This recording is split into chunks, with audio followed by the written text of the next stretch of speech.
And so, if you are perfectly honest about loving yourself,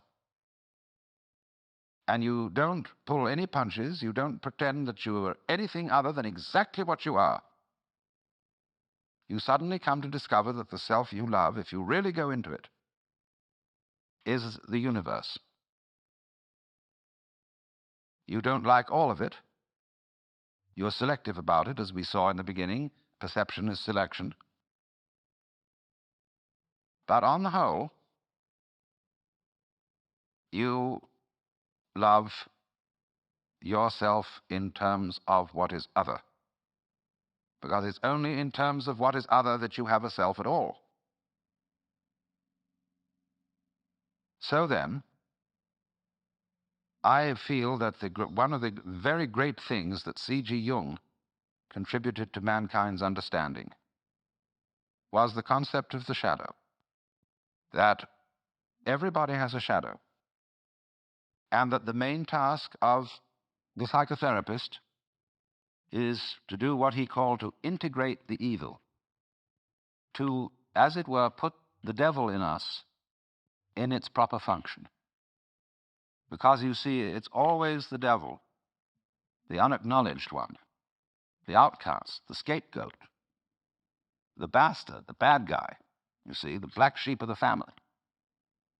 It's always from that point, which we could call the fly in the ointment, you see, that generation comes. In other words, in the same way as in the drama, to have the play, it's necessary to introduce a villain. It's necessary to introduce a certain element of trouble.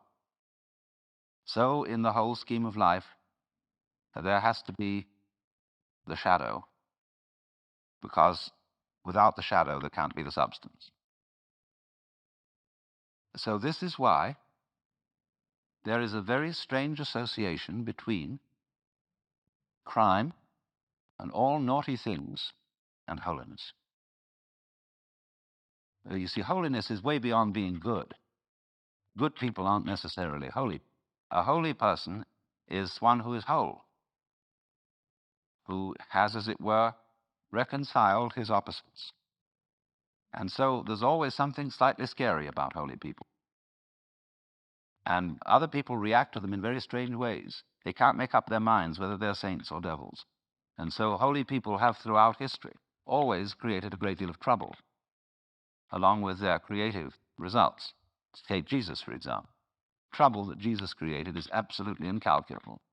Think of the Crusades, the Inquisition, the heaven only knows what's gone on in the name of Jesus.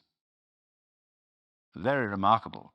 Freud's a big troublemaker, as well as a great healer, you see. It all goes together.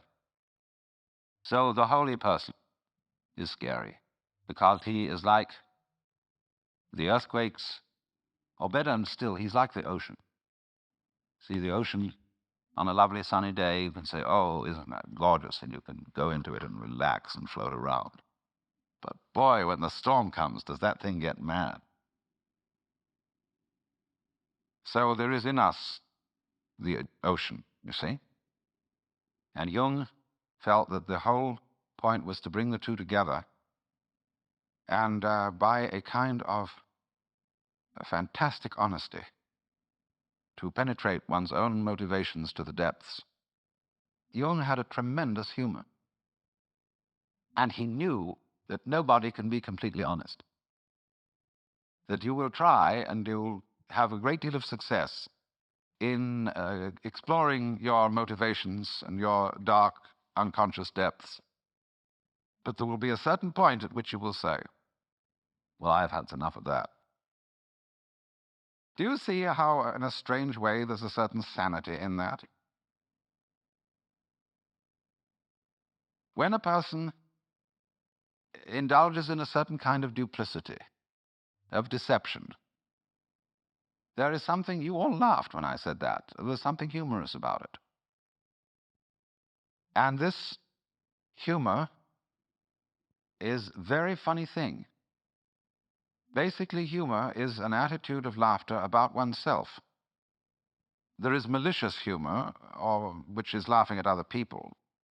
But real deep humor is laughter at oneself. Now, why fundamentally do you laugh about yourself? What makes you laugh about yourself? Isn't it because you know that there is a big difference between what goes on the outside and what goes on the inside? That if I hint, you see, that your inside is the opposite of your outside, it makes people laugh. If I don't do it unkindly, if I get up in the attitude of a preacher and say, you're a bunch of miserable sinners and you ought to be different, nobody laughs. But if I say, well, after all, boys will be boys, girls will be girls, I mean, we all know, then people laugh. Now, you see, what's happening when we do that? Now, I passed you around a lot of embroidery to look at before we started.